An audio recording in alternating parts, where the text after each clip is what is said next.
அனைவருக்கும் வணக்கம். நாம் திரு அருட்பிரகாச வள்ளலார் பதிப்பித்த கண்ணுடைய வள்ளல் என்கிற உயர்ந்த ஞானி ஒருவர் இயற்றிய ஒளிவில் ஒடுக்கம் என்கிற ஞான நூல் தொகுப்பை வாசித்துக் கொண்டிருக்கிறோம். இந்நூத்தொகுப்பிலே விரத்தி விளக்கம் என்கிற தலைப்பின் கீழ் அமைந்த முத்தான ஞானப்பாடல்களை பார்த்து கொண்டிருக்கிறோம். இந்த உலகம் மாயை என்பதை புரிந்து கொள்ள வேண்டும். உலக மாயையை சுமந்தபடியாக பயணிக்கக்கூடிய ஒருவனுக்கு நன்மை தீமை பற்றிய புரிதல் ஏற்படாது. மனதை கொண்டு இந்த உலகத்தை பார்த்தால் இந்த உலகம் உண்மை என்றே நமக்கு தோன்றும். அறிவை கொண்டு இந்த உலகை பார்த்தால் இந்த உலகம் பொய் என்பது நமக்கு விளங்கும். என்னதான் விளக்கம்? இந்த உடல் பொய்யா, உலகம் பொய்யா? அப்படியென்றால் நாம் இங்கே கண்டு கொண்டிருக்கக்கூடிய இந்த உலகத்தை எவ்வாறு அறிந்து கொள்வது? வினாக்களுக்கான விடை இன்றைய பாடற்பதிவிலே வருகின்றன. உலகத்தை மாய உடலை பொய் என்றால் அலகை தேர் போல் அறிவதல்லால் விலகித் துடைத்து ஒழித்தல் ஆகுமோ? சொப்பனத்தீ சூழ்ந்தால் கடக்கவிடும் சாக்கரம் போல் கான். இந்த உலகத்தை மாய உலகம் என்றே எல்லோரும் சொல்லுகிறார்கள். இந்த உடலையும் பொய் என்றே சொல்லுகிறார்கள். அப்படியென்றால் இதற்கு என்னதான் விளக்கம்? கண்ணுக்கு தெரியாத மாயத் தேர் ஒன்றை செய்து அந்த தேரிலே பயணிக்கக்கூடிய ஆன்மாவைப் போல இந்த மாய உடலிலே நாம் பயணித்துக் கொண்டிருக்கிறோமா? நாம் பார்த்து கொண்டிருக்கக்கூடிய இந்த உடல் சொப்பனத்திலே வந்த உடல் என்பதாகவும் சிலரால் சொல்லப்படுகிறது. அது உண்மைதானா? இப்படிப்பட்ட வினாக்கள் நம் உள்ளே எழுவது வாடிக்கை. சற்று ஆராய்ந்து பார்த்தால் இந்த கருத்துக்கள் மெய் என்று தோன்றும். நாம் கனவு காண்கிறோம். கனவிலே நாம் பற்பல காரியங்களை செய்கிறோம். கனவிலே தீயை பார்க்கிறோம். தீயை அணைக்க போராடுகிறோம். தீ நம்மை தீண்டவும் கூட செய்கிறது. அந்த நிலையிலே நாம் துன்பத்தை சந்திக்கிறோம். கனவு கலைந்து விழித்து எழுந்திருந்த போது இத்தனையும் கனவு என்பது அறிந்தான போது ஆசுவாச பெருமூச்சு வெளிப்படுகிறது. உண்மையிலேயே நாம் கண்டு கொண்டிருந்த கனவிலே நாம் பொய்யான ஒரு கனவிலே இருக்கிறோம் என்பதை நாம் புரிந்திருக்கவில்லை. அதை மெய்யென்றே கருதியிருந்தோம். அதை உண்மையாகவே ஜாக்கிரதை உணர்வு என்றே நாம் கருதியிருந்தோம். அப்படி கண்டுவிட்ட கனவு மறுநாள் நம்மை எந்த வகையிலும் பாதிப்பதில்லை. அந்த கனவை துடைத்து அழித்து விடுகிறோம் அல்லது மறந்து விடுகிறோம்.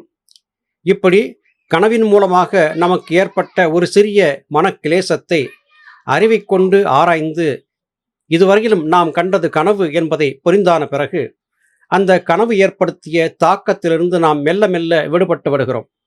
அதுபோல நாம் வாழ்ந்து கொண்டிருக்கக்கூடிய இந்த மானுட உடல் வாழ்க்கை என்பதும் சொப்பன வாழ்க்கை என்பதை இந்த கனவு கலைந்து இந்த கனவுக்கு காரணமாக இருந்த மெய்யுடலிலே நாம் விழிக்கும் போது புரிந்து கொள்வோம். அதுவரையிலும் உண்மை பொய்யாகவும் பொய் உண்மையாகவும் தான் தோன்றும் என்பது கண்ணுடைய வள்ளலின் கருத்தாகிறது. இக்கருத்தை கண்ணுடைய வள்ளல் மாத்திரமல்ல, எண்ணற்ற சித்தர்களும் சொல்லி நாம் கேட்டிருக்கிறோம். பொய் என்ற வார்த்தை பொறைவுற்று மெய்யானால் மெய் என்பது தேட வேண்டுமோ? மையிருளை தீர்த்த வெயிலை திரும்பி அசைத்து இமைத்து பார்த்ததில் என் சந்தேகம் வைப்பாய். பொய் பொய் பொய் இந்த வார்த்தைகளை தொடர்ந்து ஞானிகள் சொல்லி வருகிறார்கள்.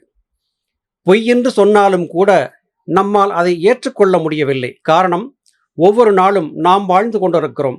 நம் உறவுகள், நம் கொண்டு வந்த செல்வங்கள் அனைத்தும் நம்மோடு இணைந்தே பயணித்துக் கொண்டிருக்கின்றன. அப்படி இருக்கும்போது கண்ணால் கண்டிருக்கக்கூடிய இந்த காட்சிகளை எல்லாம் பொய் என்று சொன்னால் அதை எவ்வாறு ஏற்றுக்கொள்வது என்கிற மனக்கிலேசம், தடுமாற்றம் என்பது ஏற்படத்தான் செய்கிறது.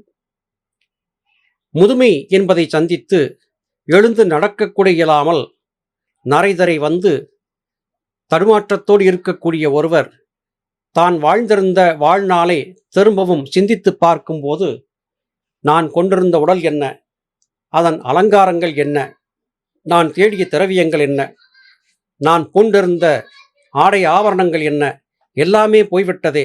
இப்போது ஏதோ ஒரு நிலையிலே இருக்கிறேனே, இந்த உடல் எப்படி இப்படி மாறியது?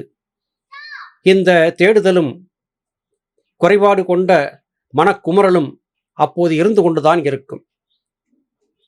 மையிருளிலே தட்டுண்டு தடுமாறி நாம் இந்த உலகத்தை பார்க்கிறோம். கதிரவன் உதயமான போது காட்சிகள் கற்புலனாகின்றன. காரிருள் மேகம் சூழ்ந்திருக்கக்கூடிய மின்மினிகள் கூட இல்லாத, அதாவது நட்சத்திரங்கள் கூட இல்லாத, சந்திரனும் இல்லாத ஒரு இருள் வேளையிலே தட்டுண்டு தடுமாறி பயணிக்கக்கூடிய ஒருவன் கண்களுக்கு எதுவுமே தெரியாது. மை பூசி வைத்த காரிருள் மாத்திரமே அங்கே இருக்கும். இந்த இருளிலே பயணிக்க முடியாது என்று தனக்கு பாதுகாப்பாக இருப்பதாக கருதிய ஏதோ ஒரு இடத்திலே தன்னை ஒப்படைத்து சுருண்டு படுத்து கொண்டு விடுகிறான். பொழுது புலர்கிறது. கதிரவன் உதயமான போது காட்சிகள் தெள்ளத் தெளிவாக தெரிகின்றன.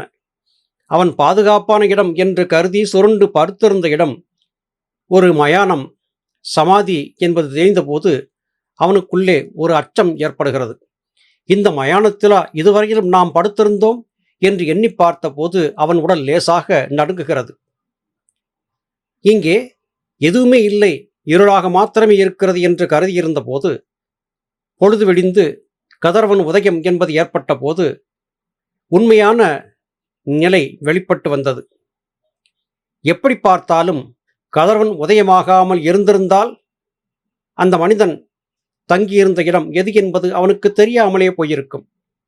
ஆனால் உண்மையிலேயே நாம் இதுவரையிலும் வாழ்ந்திருக்கக்கூடிய இந்த வாழ்க்கையிலே அந்த காரிருளிலே திக்கு திசை தெரியாமல் தவித்து கொண்டிருக்கும் மனிதனின் மனநிலையில்தான் வாழ்ந்து கொண்டிருக்கிறோம். உண்மையான ஆத்ம பிரகாசம் ஏற்படும் போது இந்த குழப்பங்களுக்கெல்லாம் முற்றுப்புள்ளி நிச்சயமாக வைக்கப்படும். அதுவரையிலும் உத்தம சத்குருமார்களின் கரங்களை இறுக பற்றியபடியாக பயணிப்பதைத் தவிர நமக்கு வேறு வழியே இல்லை என்பதே கருத்து. வேண்டா பிறப்பு என்ற வார்த்தையினின் மெய்விடயம் தீண்டாது அதிலே தெரியாதோ காண்பீர், உடம்பு மிகை ஒன்று இல்லாமையே நோன்பு என்று அடங்கினாரே. உண்மையான நோன்பு விரதம் என்பது எது? புலன்கள் சார்ந்த இந்த உலகிலே என்னை செலுத்தி சலிக்க மாட்டேன் என்று பூண்டு கொள்ளக்கூடிய தீவிர வைராக்கியம்தான் உண்மையான விரதம் என்றாகும். இந்த பிறப்பு வேண்டாம், எனக்கு இது தொந்தரவாக இருக்கிறது என்று சொல்லாதவர்கள் யாரும் இல்லை. ஆனால் பிறப்பு இறப்பு வேண்டாம் என்கிற வார்த்தையை நம்முடைய உடலை கொண்டு எவ்வாறு சாதித்துக் கொள்வது என்பதிலே பலருக்கும் குழப்பம் இருக்கிறது. உண்மையான விடயம் நம்முடைய புத்தியிலே அவ்வப்போது ஞானிகள் மகான்களுடைய வார்த்தைகள் வாயிலாக பட்டு கொண்டுதான் இருக்கிறது. இருந்தாலும் அதை ஏற்றுக்கொள்ள நம்முடைய மனம் மறுக்கிறது. கண்ணுக்கு முன்னே கண்டு கொண்டிருக்கக்கூடிய காட்சிகளை பொய் என்று ஒப்புக்கொள்ள மனம் விரும்பவில்லை. இந்த உடல் என்பது தேவையில்லாத சுமையாக நம்மை அழுத்தி பயணிக்க வைத்துக் கொண்டிருக்கிறது என்பதை அவ்வப்போது புரிந்தாலும் புரியாததைப் போல குழப்ப வைக்கப்பட்டு நாம் சென்று கொண்டிருக்கிறோம். சரியாக சிந்தித்து பாருங்கள். உடலை விட்டு உயிர் நீங்கியான பிறகு இந்த உடலுக்கு எந்தவிதமான பயனும் இல்லாது போகிறது. சாதாரணமாக நம்முடைய முன்னோர்கள் சொல்வார்கள், மீன் செத்து போனால் கருவாடு என்கிற நிலையிலே மனிதர்களுக்கு உணவாகிறது. ஆனால் மனிதன் செத்து போனால் இந்த உடல் எதற்கும் பயன்படாத ஒன்றாக ஆகி போகிறது. இப்படி எதற்கும் பயன்படாத நாரக்கூடிய இந்த உடலுக்கா இத்தனை முக்கியத்துவம் கொடுத்து நீங்கள் வாழ்ந்து கொண்டிருக்கிறீர்கள் என்று ஞானிகள் கேட்பது வழக்கம். இது வேண்டாத பிறப்பு என்பதை வெறும் வாய் வார்த்தையால் சொல்லிக் கொண்டிருப்பதால் யாதொரு பயனும் இல்லை. சத்குருமார்கள் காட்டிக் கொடுத்தபடியாக யோகத்தை ஆராய்ந்து பராபரத்தை நோக்கி பயணித்து பழக வேண்டும். அது உண்மையான நோன்பு அல்லது விரதம் என்றாகும். அது எப்போது நமக்கு தென்படுகிறதோ அப்போதுதான் தூய ஞானம் என்பது நமக்கு கிடைக்கும். இதை எப்படித்தான் அடைவது என்று கேட்டால், நமக்கு முன்பு நோன்பென்று அடங்கியிருந்த ஞானிகள் மகான்களுடைய சன்னிதானத்திற்கு சென்று அவர்களுடைய நல் உபதேசங்களை கேட்டு அவர்கள் சொல்லியபடியாக பயணிப்பதுதான் பிறப்பு இறப்பு என்கிற இந்த மாயச் சுழலிலே இருந்து நம்மை மீட்டெடுத்துக் கொள்வதற்கு இருக்கும் ஒரே உபாயம் என்பதே கண்ணுடைய வள்ளலின் கூற்றாக இருக்கிறது. நல்லது சகோதர சகோதரிகளே, மீண்டும் அடுத்த பதிவிலே உங்களை சந்திக்கிறேன். அதுவரையிலும் நன்றி, வணக்கம்.